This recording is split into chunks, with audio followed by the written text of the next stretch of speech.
Boa noite a todos, que Jesus nos ilumine, nos oriente. Hoje a gente está aqui novamente no Núcleo Espírita Chico Xavier, esse espaço que o Evaí nos proporciona para que a gente possa conversar um pouco sobre o Evangelho, sobre nós mesmos e sobre Jesus. E, principalmente, eu sempre falo isso, né? Mas a gente está vivendo um momento crítico da nossa humanidade. E não é agora, né? É um processo de dificuldade que a gente está vivendo. E nesse processo que a gente está vivendo, nós precisamos nos agarrar em alguma coisa. Nós precisamos acreditar em alguma coisa. Nós precisamos revitalizar a nossa maneira de lidar com a vida, porque senão a gente desacredita de tudo. E baseado nisso, né, eu acredito que o tema de hoje vai ser bem acalhar. Chama-se Precisamos nos reconectar com Deus. Mas antes de tudo, vamos fazer a nossa prece para que a gente possa entrar em comunhão com aqueles espíritos que já prepararam essa reunião. Toda vez que o núcleo espírita, qualquer casa espírita ou qualquer comunidade religiosa se propõe a fazer algo positivo, há uma gama, uma pleiade de espíritos que estão ali auxiliando para que tudo isso aconteça e atinja o coração, a mente e a necessidade de cada um daqueles que participam desse processo todo. Aqueles que assistem, aqueles que gravam, aqueles que falam, que na verdade a gente é só um intermediário de tudo que está acontecendo no mundo espiritual e de todo o processo que o mundo espiritual proporciona para a gente. Então vamos fechar os nossos olhos, elevar o nosso pensamento e pedir ao Pai que nos proteja, nos ilumine, nos ampare. Senhor, que a Tua mão amiga possa nos amparar nos nossos momentos mais difíceis. Que a Tua luz possa nos guiar no momento que estejamos mais perdidos diante de tudo que está acontecendo. Que Teu amor possa nos acalentar diante do sofrimento que a gente vai viver com toda certeza, ou já está vivendo. Que a gente possa lidar com esses problemas como uma necessidade, um processo de evolução, de educação do nosso espírito, para que possamos nos transformar. Eu sei que é doloroso, às vezes, a transformação, mas é necessário. O Senhor sabe muito mais do que nós, na medida do nosso esforço, na medida do nosso suporte, na medida do nosso amor, na medida do nosso desejo. Que a Tua luz nos ampare, nos ilumine, hoje, agora e sempre.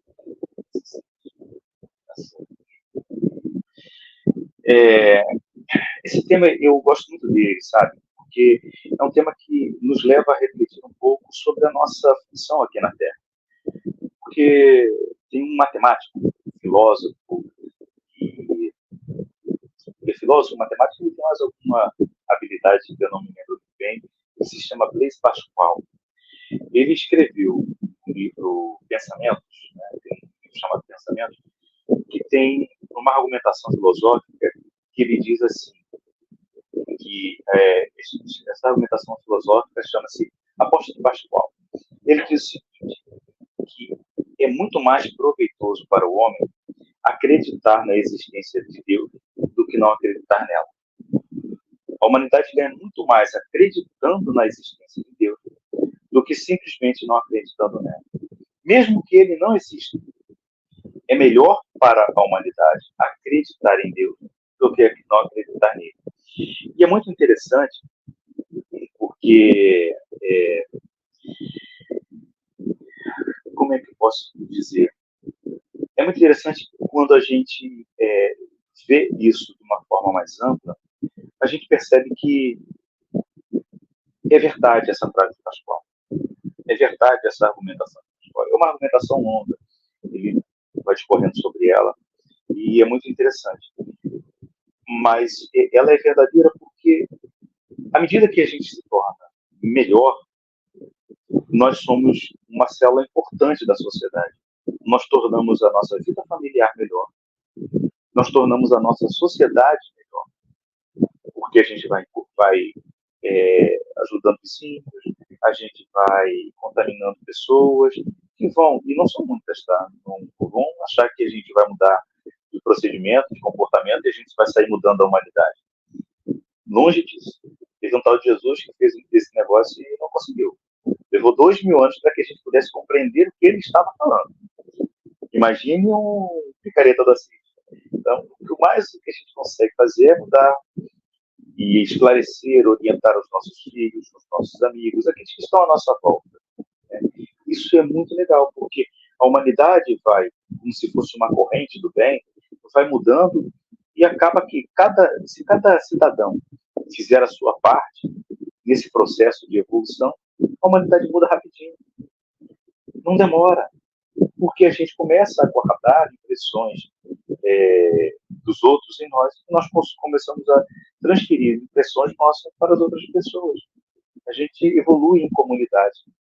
E, portanto, a palestra de hoje, ela não serve somente para os cristãos, para os filósofos, para aqueles que acreditam de alguma forma em Deus, mas para aqueles que não acreditam também. Na verdade, é para aqueles que acreditam em uma sociedade melhor.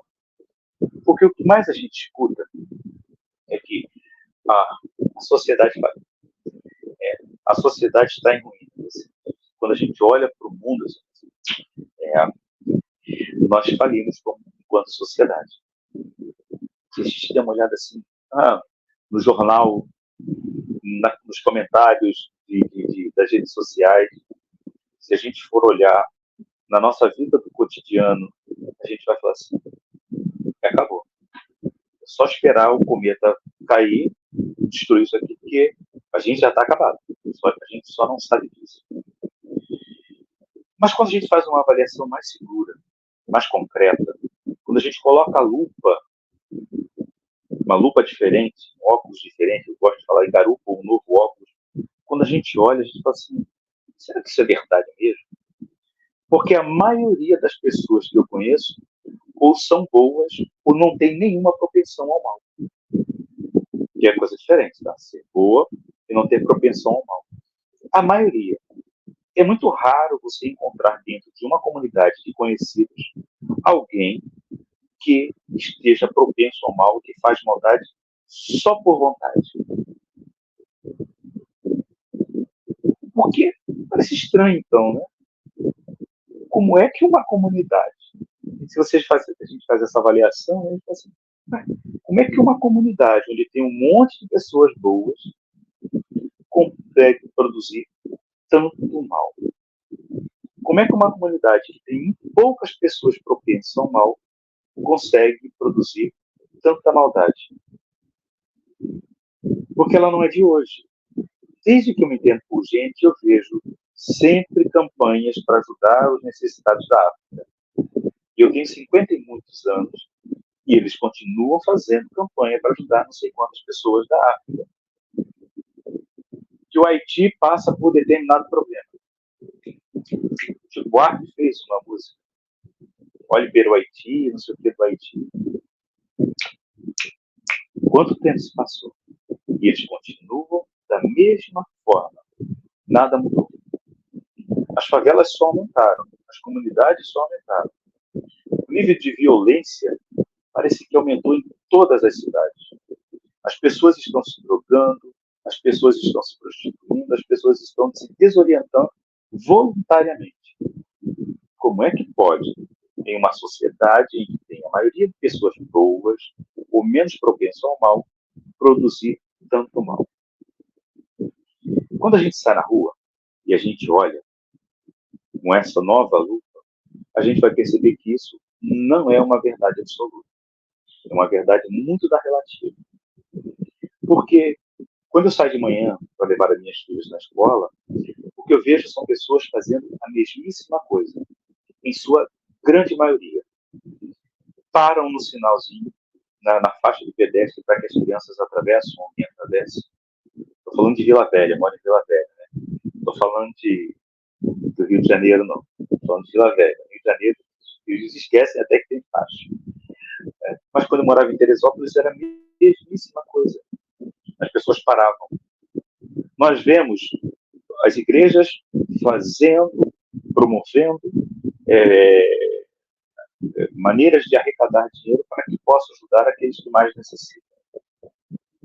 Nós vemos pessoas que trabalham para que haja o bem naquela comunidade onde a gente está inserido. Mas o que acontece? A maioria das televisões e das redes sociais só propagam aquilo que é de ruim. Porque nós temos uma propensão de gostar daquilo que é ruim. Por quê? Porque quando eu olho alguma coisa que é pior do que eu me sinto um pouco melhor.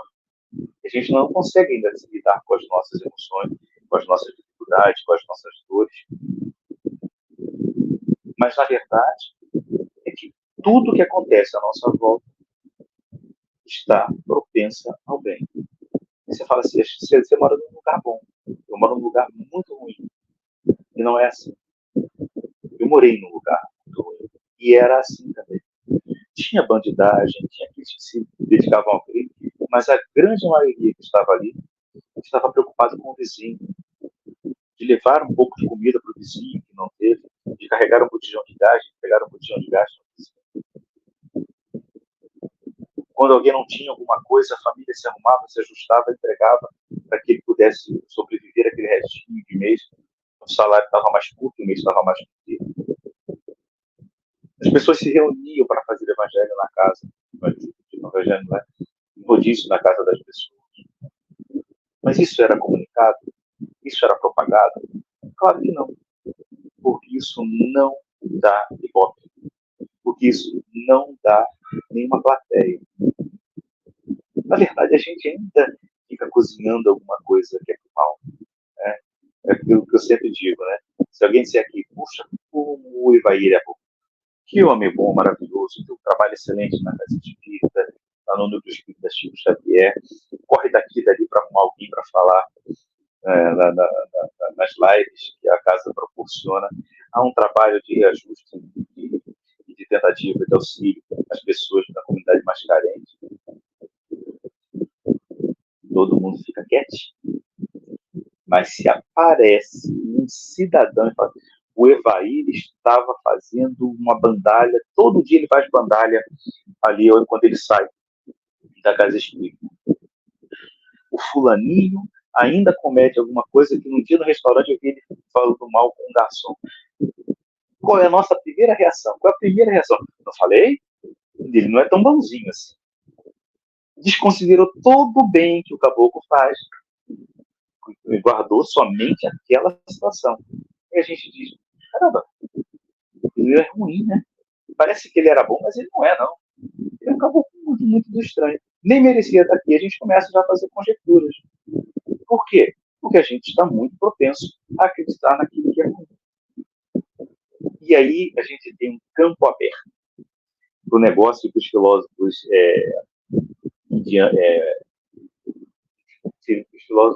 egípcios chamam de ovo de cuco de ideias. O que é ovo de cuco? A ave cuco é aquela ave, né, famosa que tem no relógio de parede, né? Ela faz o seguinte, ela entra dentro de qualquer passarinho, ela tem até preferência por um passarinho que eu não me lembro o nome agora. Ela tira o ovo daquele passarinho, bota o ovo dela e sai. Quando o passarinho retorna, desavisado que é, ele choca o ovo do cuco.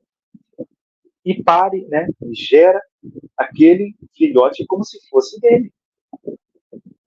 É assim, muitas vezes, com as ideias que nos são impostas. É o ovo de cuco do pensamento. A gente é massificado todo dia com ideias ruins. A gente é massificado todo dia com notícias ruins. E a gente começa a acreditar que aquelas notícias ruins acontecem e que essas ideias e essa percepção é nossa. Nós acabamos gestando uma ideia que não é nossa. Parimos essa ideia que não é nossa e tiramos como se fosse nossa de verdade. Até nos incomoda um pouco. Mas será? Mas como todo mundo está falando, como eu já percebi, não é. E fica como se fosse isso mesmo. Isso é muito prejudicial para a nossa humanidade. A gente vive num momento em que muitas pessoas têm poucas ideias próprias. Esse grande problema está em quantidade de informações que nós estamos recebendo e que a gente não sabe lidar com elas. A gente conversa muito com as nossas meninas sobre isso. Ah, mas me dê uma ideia original. Aí ela fala assim, não, porque eu uma ideia original. O que você acha? Qual é a sua percepção dessa coisa? Sofia é minha do meio. Ela tem 14 anos agora, vai fazer 14 anos. Não, já tem 14. Eu também sei a idade da minha filha, tantos filhos que tem perdido nesse mundo, né? Então, é isso. Essa menina, a pequena também tem uma de 12, a mesmíssima coisa. Ah, não, essa que vai fazer 12 anos agora, dia 12 de abril. Acertei agora. Tem uma de quase 30 anos. Então, essa maneira que a gente tem de lidar com as coisas é que faz de nós um cidadão muito mais apropriado para o mundo que a gente está vivendo, por conta dessa quantidade absurda de informações que a gente vem recebendo. E elas são tão distorcidas às vezes que nos colocam numa bolha onde a gente parece que todas as ideias são aquelas que a gente consegue enxergar. Tem aquele, como é que é o nome dele? Que apresentava aquele programa do pessoal que fica numa casa, Tiago Leifert.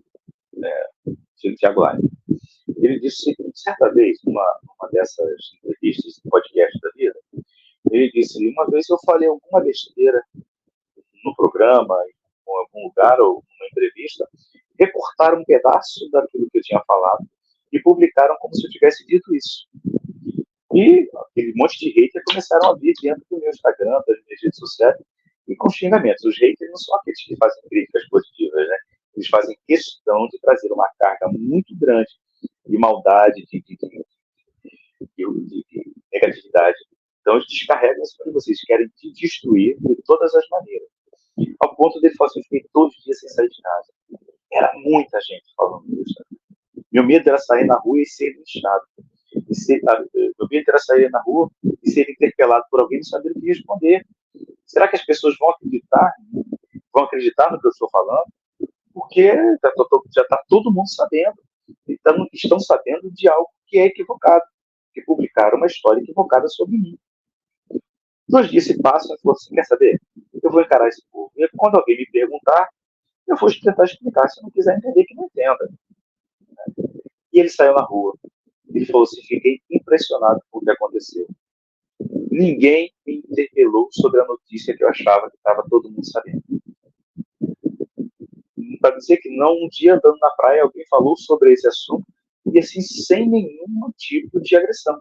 Só falaram sobre o assunto, eu tentei explicar, expliquei de alguma forma, mas não sei se ele entendeu, ficou por isso mesmo. Ele ficou aprisionado em uma bolha, achando que aquela bolha era a opinião de todo mundo e foi pautar a sua vida em cima daquela pequena bolha. E às vezes muitas vezes, a gente faz a mesma coisa. As pessoas enxertam ideias em nós. A gente produz e gere aquela ideia como se fosse nossa. E a gente acaba prejudicando todo o processo evolutivo ou travando todo o processo evolutivo pessoal, porque a gente fica ainda preso em ideias que são equivocadas, que não estão ligadas à realidade do nosso mundo. Perceberam isso? Nós temos muito mais atividades positivas no nosso mundo do que atividades negativas. Mesmo com o crescimento absurdo das comunidades por conta do problema financeiro que a gente está vivendo. Que eu acho que faz parte do processo. Porque vai chegar um momento em que vai ficar insuportável e a gente vai ter que dividir isso. A gente vai ter que reajustar isso. Não vou dizer dividir. A gente vai ter que reajustar essa nossa maneira de lidar com a profissão no futuro. A gente vai ter que ajustar. Não tem jeito. É inevitável. A gente vai ter que dar um jeito de lidar com a criminalidade, que não é só produto da crise econômica, é produto também, como diz André Luiz, a Emmanuel, né, a Rainha Luz, dessa pleia de espíritos que ainda estão saindo do umbral, que precisam reencarnar na Terra e depois não irão retornar. Então, tudo faz parte do processo, mas a gente não se apercebe disso. A gente ainda está ligado que o mundo acabou, e quando a gente diz que o mundo acabou, nós acabamos nos paralisando. E essa paralisia é muito ruim para aquilo que a gente se propõe a fazer, que é o melhoramento pessoal e da comunidade onde a gente está vivendo. Né? E a gente vê que isso acontece porque nós temos uma dificuldade de entender o nosso processo evolutivo. Porque de tudo que acontece de maldade, tem um pouco da nossa maldade também. Eu falei certa vez aqui, se não me engano, foi aqui no Núcleo Espírita ou foi para Campo Grande, não me lembro, foi para uma casa espírita, que eu fiz uma palestra que fala pessoas boas também fazem coisas ruins. Né? Porque a gente tem um pingo de maldade. A gente ainda desliza. A gente ainda acaba fazendo algumas coisas diante de uma sociedade que ainda nos pressiona, eu falo assim, ainda nos pressiona, né? Por que que a gente acontece isso? Porque a gente não sabe lidar com os nossos, ainda não aprendeu a lidar com os nossos sentimentos. A gente não entendeu que nós temos aptidões adquirindo e aptidões adquiridas. Eu chamo de crenças e valores, né? Joana chama de aptidões adquirindo e aptidões adquiridas. Joana de Anjos. Como é que funciona? As ideias, assim como as aptidões, aparecem como crenças na nossa mente. Depois ela vai deslizando, sendo digerida, degustada, até deslizando assim como uma ampulheta, bem devagarinho, até chegar ao nosso coração e se transformar em valor. Crença ainda não está solidificada. Valores são sólidos. A gente já pensa e age de acordo com aquilo que está de valor em nós. Então, enquanto da crença, a gente ainda acaba tropeçando nas coisas. Existem ideias que a gente ainda não trabalhou. Existem crenças no nosso interior que a gente ainda não trabalhou. Paulo fala em Romanos, né, 7, Romanos 7, ele diz assim, por que será que todo mal que eu não quero, todo bem que eu quero eu não faço, e todo mal que eu não quero, esse sim eu faço? Escrevendo aos Romanos. E ele diz que existe um pouco de pecado em nós. Eu chamo de quartinho eu chamo de quartinho de bagunça emocional. Todo mundo tem um quartinho onde a gente guarda aqueles sentimentos, aquelas emoções, aquelas crenças que ainda não foram trabalhadas. E a gente não organiza. A gente vai, tranca no quartinho, vai jogando pro quartinho. Tranca lá, fecha e deixa ali como se ele não existisse. Mas acontece que a vida, o destino, as coisas, os acontecimentos, eles são meio que não respeitam muita gente, não, né? O que acontece? Existe um momento na nossa vida em que a gente é pressionado, onde a gente entra em desequilíbrio e, de alguma forma, aquele quartinho abre. Quando aquelas portas se abrem, todo aquele sentimento ruim, toda aquela emoção mal trabalhada, ela vem despejando em cima daquele que nos tirou do nosso equilíbrio, que destoou as nossas emoções, que desequilibrou aquele nosso momento de vida. E ele segure, ele vai, todo o nosso medo, maldade, arrependimento, orgulho, vai ser despejado em cima daquelas pessoas. Por quê? Porque a gente ainda não aprendeu a lidar com eles. Eles não foram trabalhados. As crenças, elas precisam, como o estômago, né, como os ruminantes, elas precisam ser ruminadas em nós. E ruminar significa mastigar, engolir, vai para o primeiro estômago, depois ele regurgita aquilo, mastiga de novo, vai para o segundo estômago, mastiga de novo, regurgita, engole, regurgita, mastiga de novo, vai para o terceiro. Se eu não me engano, são 4 estômagos que um bovino tem. O caprino, a mesma coisa. Não, se eu não me engano, é isso. Então, não me lembro mais. Biologia em 1975. Vocês não eram nem nascidos quando eu estudava esse negócio. Então, esse processo faz com que o alimento seja degustado, portanto, digerido. É para tirar tudo e qualquer proteína que ele possua, até sobrar aquilo que realmente importa. Aí ele digere aquilo vai para o trato digestivo e ele espere o restante, como se fosse aquilo que não presta. Com as crenças é a mesma coisa. Existe um negócio que vem na nossa cabeça, a gente acha que é valoroso naquele momento. Trabalha, mexe, não é valoroso, a gente guarda no quartinho. Depois a gente vai lá, mexe de novo com ela, ela aparece, a gente trabalha um pouco, aí isso que sobrou a gente guarda no quartinho. E assim a gente vai trabalhando até que realmente a gente fala, mas não preciso. Não tem por que guardar no quartinho, vou jogar fora. Isso não é o valor que eu deveria. Isso não é a crença que eu deveria ter. A gente joga fora. Ou aqueles que a gente fala assim, nossa, eu não tinha entendido isso. Quando eu trabalho uma crença mal resolvida, um medo mal resolvido, um valor que a gente ainda não consegue entender que ele existe, a gente vai digerindo aquilo devagarzinho, até que ele se torna palatável, até que ele se torna digerível, e a gente acaba que engole e vira um valor mais solidificado em nosso coração. E a gente acaba por trabalhar isso de uma forma muito mais concreta. E é muito interessante no nosso processo de evolução que isso faz parte de todos, isso está em todos os níveis da nossa sociedade, do mais pobre ao mais rico, do mais embrutecido ao mais intelectualizado. Esse fenômeno acontece em todos, indistintamente. Entender, combinar, de gostar, até que ele se torne pobre. Eu estava lendo isso assim, uns 2 meses atrás, um livro muito interessante, que, se eu não me engano, ele é de. Estou até pegando aqui. Ele se chama Quem Me Educa. É um livrinho mais ou menos grossinho, né? Ele fala um pouco dessa nossa. Como é que a gente vai lidar com essa situação que a gente está vivendo agora? Né? A gente diz assim: meus filhos eu educo, a escola ensina. A gente sempre fala isso, né? A maioria das pessoas assim, a escola não tem a missão de educar. Quem tem a missão de educar sou eu, pai. A escola só ensina. Mas se a gente fizer uma avaliação segura da nossa vida, a gente vai ver que isso não é verdade.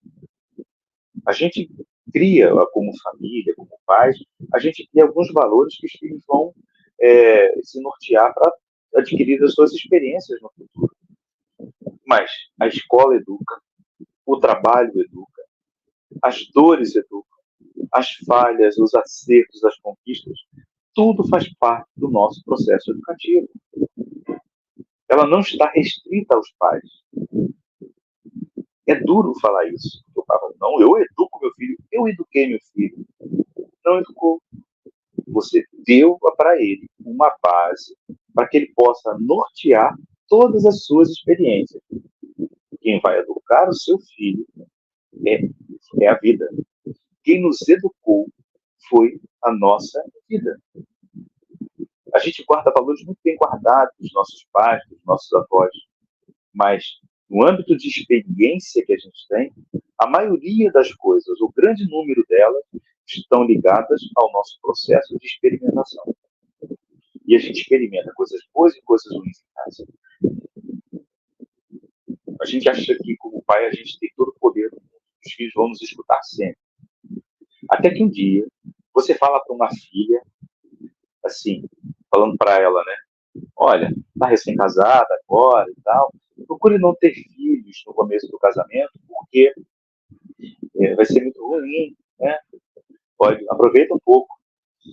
Aí essa filha desnaturada vira para você assim, no telefone, né? Essa filha mora em outro país. Ela diz assim: pai, a minha vida, quem decide sou eu.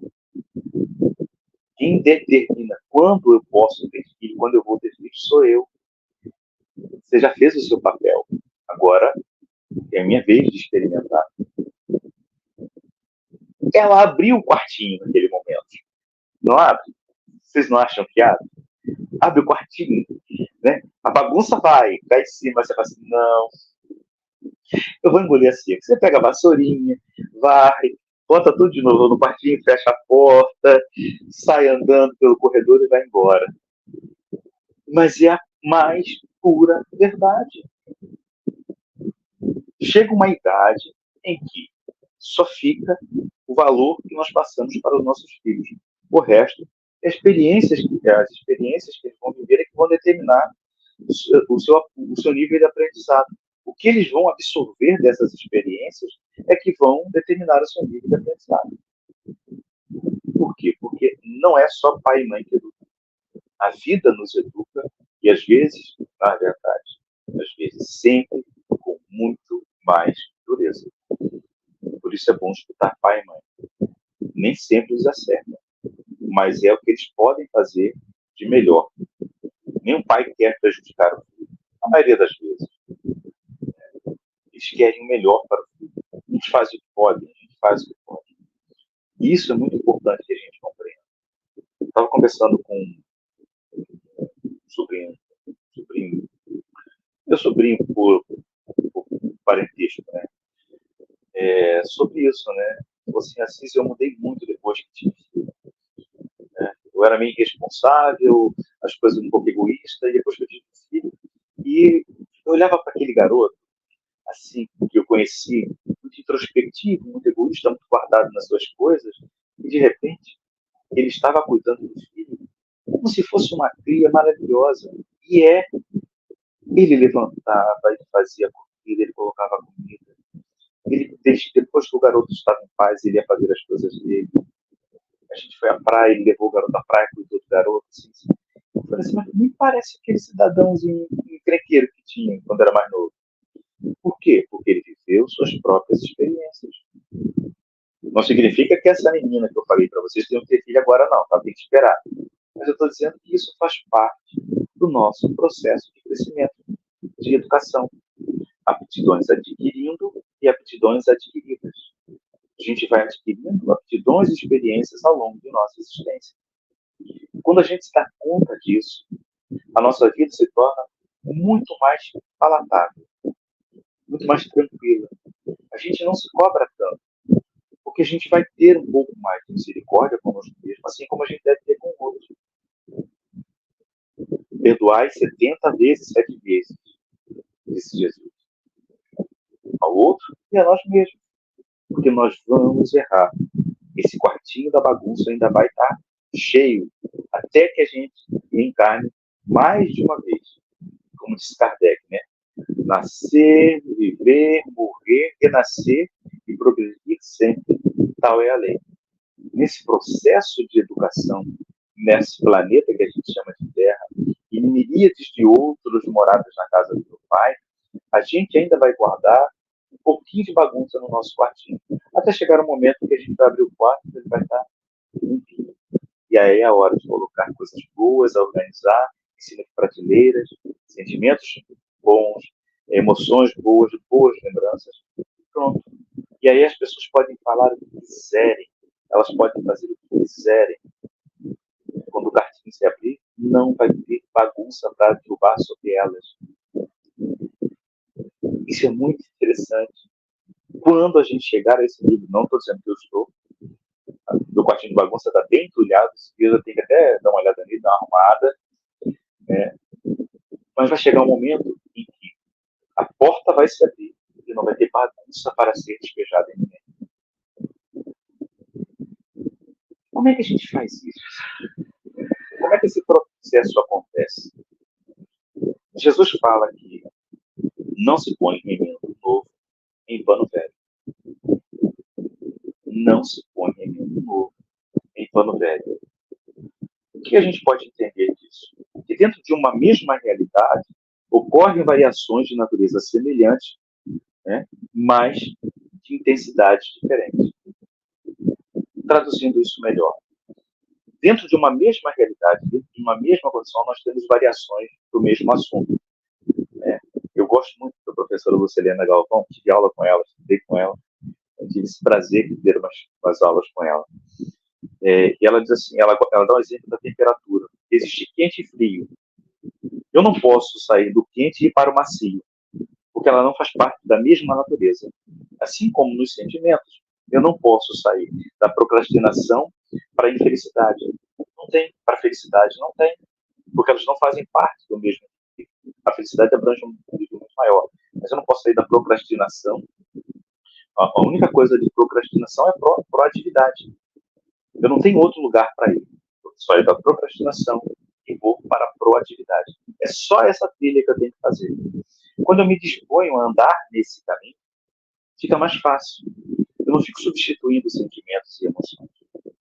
Eu não fico substituindo nada. Eu não fico colocando remendo na minha procrastinação. Eu simplesmente ando em direção à proatividade. Do orgulho. Eu não tenho outro caminho a não ser a vaidade, né? O egoísmo, como pegar o egoísmo. Eu não tenho outro caminho a seguir o egoísmo a não ser a caridade. Eu não tenho outro caminho. Eu preciso andar na linha da caridade. Me doando para aqui, me doando a pular. De repente, eu já não sou mais egoísta. Eu tenho que abandonar o ponto que eu estava para ir em direção ao ponto que eu quero estar. Não se põe remendo novo em pano velho. Não se remenda uma emoção mal trabalhada. Não se remenda uma crença mal resolvida. Não se remenda uma crença ruim. Aquilo que nos traz algum tipo de mal, aquilo que nos traz um pouco de dor, aquilo que nos afeta e nos incomoda. A gente precisa andar em direção àquilo que é bom, aquilo que é melhor, dentro da linha de semelhança e de natureza daquilo que estamos sentindo. Identificar isso em nós faz parte do nosso processo de viver. Se doar a um centro espírita, uma casa espírita, uma igreja protestante ou católica, a um culto budista, qualquer que seja, Deus não está preocupado qual crença você professa se você não professa nenhuma. Ele não está preocupado com isso. Desculpa os espíritas, que a gente, às vezes, fala isso, os espíritos ficam meio iludidos. Assim, você está falando que ninguém tem que ter religião? Ou não? Eu falo que todo mundo precisa ter uma religião. Eu proponho, programo e propago a religião que eu professo. Porque eu adoro o espiritismo. Ele me salvou e me salva de um monte de ciladas que eu iria entrar se não tivesse o espiritismo na minha vida. Se eu não me debruçasse dentro desse conhecimento que o espiritismo tem. Porque não pense em vocês, não. Quem mais ganhou nessa noite de hoje fui eu. Vocês ficaram somente com o arremedo, né, com o resumo daquilo que eu consegui pesquisar sobre o assunto que eu vou falar hoje, que eu falei hoje. Quem mais ganhou fui eu. Eu pesquisei, voltei lá nos meus livros, fui ler pensamentos, né, de Pascal, eu fui ler Dante, o nome desse garoto é Dante alguma coisa, também filósofo, ele é bom, que fala, né, quem me educa. Eu fui dar uma olhada no Evangelho, eu fui dar uma olhada na filosofia egípcia, e eu li um monte de coisas para falar, resumidamente, tentar enquadrar isso no tempo que o Evaí me proporciona. Vocês ficaram somente com uma parte. E daquilo que eu falei, ainda não é tudo aquilo que eu consegui ler. Daquilo que eu estou falando a vocês, não é tudo aquilo que, na verdade, é só aquilo que eu consegui entender. Então, por isso que eu digo, não acreditem em tudo que eu falo. Eu sou um picareta que mal consegue ler. Vão na fonte, dê uma olhada, tirem as suas próprias conclusões daquele assunto que eu estou falando. Leiam, estudem, compreendam melhor. Tenham um espírito mais crítico das coisas. Por quê? Porque tenho certeza que dentre esses que estão vendo e que verão essa exposição, tem gente muito mais capacitada do que eu. Muito mais. Vão ler aqui e falar assim, poxa, vocês não viram isso, eu estou vendo. E vão se sentir muito melhor por isso. Eu faço muito gosto, depois vem falar para eu poder te ouvir. Porque eu quero aprender também. Então, aprendam. Eu ganhei muito mais. Aquele que lê, aquele que estuda, aquele que se propõe a compreender um pouco mais sobre si, sobre o mundo, é aquele que mais ganha em relação à humanidade que ele está vivendo. É um livro aqui, um texto acolá, de repente você vai formando opiniões e fala assim, peraí, não é bem assim. O que estão me falando não é toda a verdade. O que estão me passando não é toda a sabedoria. Existem sabedorias maiores aqui que eu ainda tenho que trabalhar. Então, essa é a nossa o nosso momento de lidar com isso. Por quê? Porque aí você vai aprender uma lição muito boa, que quem me falou foi um amigo, um grande amigo meu, né, já desencarnado, e ele dizia assim, faça o possível para ser ferramenta de soma nas coisas, na vida das pessoas com quem você se relaciona. Faça o possível para ser ferramenta, a gente chama a palavra de instrumento de soma nas coisas e nas pessoas com as quais você se relaciona. Eu faço isso. Meio tropeçando, ainda com não tanta habilidade, mas eu procuro fazer isso. Por quê? Porque elas merecem. As pessoas merecem um pouco de cuidado. Todo mundo merece um pouco de carinho, todo mundo merece um pouco de atenção.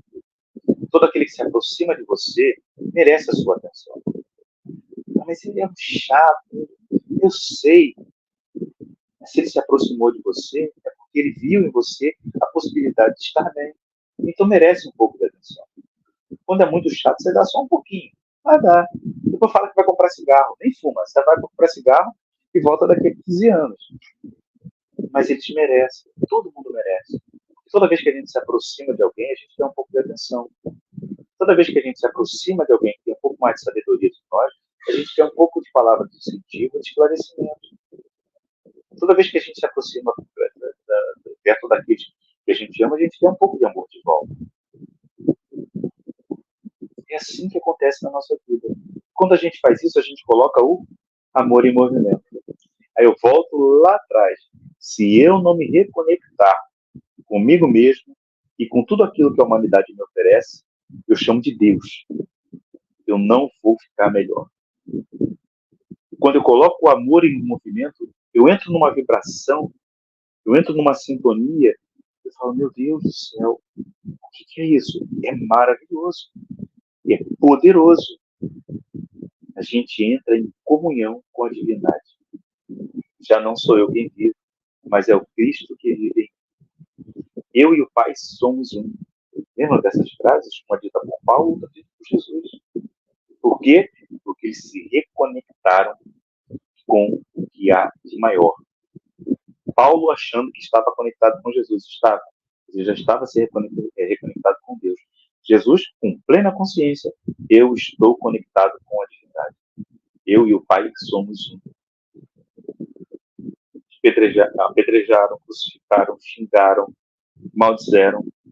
Toda vez que eles se reconectaram, abriram a porta do quartinho e não tinha nada para ser despejado em ninguém, a não ser amor. Toda vez que abriram a porta do quartinho de Paulo, não tinha nada para ser despejado, a não ser ensinamentos. E conectar-se com a divindade faz de nós pessoas melhores. E olha como esses seres influenciaram na nossa vida e ainda estão influenciando. Transformaram a nossa sociedade em algo melhor. Quando a gente se reconecta com a divindade, acreditando ou não, mas se a gente seguir esses preceitos que as religiões nos colocam, a gente se torna maravilhoso. A gente vai ver essa reconexão no budismo, no taoísmo, no espiritismo, no cristianismo, na Umbanda, em todas as religiões. O mote é reconecte-se com a divindade. Evolua, cresça. Filosofia fala basicamente de evolução, de percepção do mundo de forma a fazer com que todas as situações tornem uma pessoa melhor, para entender o seu papel na humanidade. Quando a gente percebe tudo isso, a nossa vida se torna melhor.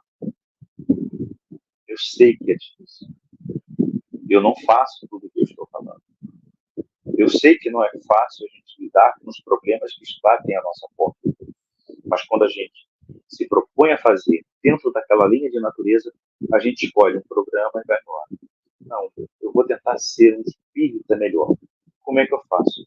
Eu vou abandonar um pouco a minha vaidade. Vou ser menos vaidoso. Causou alguns problemas no passado. Pronto. Você acha que sabe tudo, e de repente você fica quietinho, você fala, deixa eu ouvir o que esse camarada está falando. E é verdade. Eu não tinha prestado atenção nisso, naquilo outro, no finalzinho eu falei assim, eu não sabia tudo não. Sou muito pateta ainda. E aí você aprende, você cresce. Quando a gente se propõe a ser menos introspectivo, menos guardado em nossas emoções, a gente despeja um pouco, divide um pouco das nossas dores com as pessoas. A gente escolhe um assunto dali, um assunto daqui, um conselho daqui, um conselho dali, vai ruminando aquilo e até que se torna valor e a gente cresce. E aí a gente vai chegar num momento que vai dizer assim, caramba, estou mais leve, estou mais tranquilo. E de repente, como se fosse um passe de mágica, a gente está conectado com a divindade. É poderoso. Todo mundo aqui já viveu uma situação dessa, em um momento rápido, pequeno que seja, mas já viveu. Quando teve um filho, quando se entregou para alguém, quando se entregou para auxílio de alguém, quando fez alguma coisa bom. Naquele momento a gente se reconectou e a gente guarda essa experiência emocionada, o que é muito bom. Que a gente possa lidar com as nossas emoções, que a gente possa entender as nossas emoções através do Evangelho, que a gente possa entender as nossas dores através dos ensinamentos de Cristo, que a gente possa compreender um pouco mais sobre a nossa existência através da percepção do mundo que está à nossa volta, criados por uma entidade maior que a gente chama de Deus. Jesus nos ilumine, nos ampare e leve para nós um pouco mais de bondade, ilumine o nosso caminho para que a gente possa compreender um pouco mais de bondade das pessoas. Vamos fazer a nossa prece. Senhor Jesus, muito obrigado pela noite de hoje, por esse banquete espiritual. Sei que nossas dificuldades impediram a maior compreensão desse assunto. Sei que as nossas limitações impedem que a gente entenda um pouco mais sobre o processo de evolução da humanidade. Mas sei que aquilo que faltar em nós, o Senhor inteira. Que o Senhor possa inteirar a nossa falta de ética, que o Senhor possa inteirar a nossa falta de amor, que o Senhor possa inteirar a nossa falta de compromisso, que o Senhor possa inteirar a nossa preguiça, a nossa vaidade, que o Senhor possa inteirar para que a gente possa sair disso de uma forma que a gente saia daqui compreendendo o nosso papel na humanidade. Nos ilumine, nos ampare, nos oriente, hoje, agora e sempre. Que assim seja. Graças a Deus.